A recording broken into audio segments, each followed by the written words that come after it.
بہت سے لوگ یہ کہتے ہیں کہ اس رات کی کوئی فضیلت نہیں۔ یاد رکھیے کہ اس رات کی فضیلت کے بارے میں بہت سی احادیث ہیں۔ مشہور اہل حدیث عالم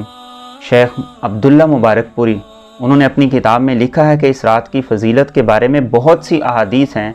جس سے کم از کم اتنا ضرور پتہ چلتا ہے کہ یہ رات فضیلت کی رات ہے۔ اس لیے تابعین میں سے ہمیں ملتا ہے خالد بن معدان رحمہ اللہ تعالی، لقمان بن عامر رحمہ اللہ تعالی، عمر بن عبدالعزیز رحمۃ اللہ علیہ، یہ اس رات کی عبادت کا اہتمام کیا کرتے تھے۔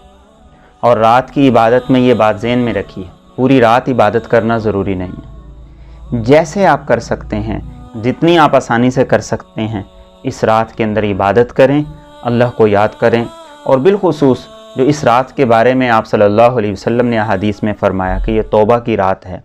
جہنم سے چھٹکارا حاصل کرنے کی رات ہے، یہ جہنم سے نجات حاصل کرنے کی رات ہے، تو اس رات میں اللہ کو منا لیں، اللہ کو راضی کر لیں، پکی توبہ کر لیں، استغفار کر لیں اور جہنم سے خلاصی کا پروانہ لے لیں۔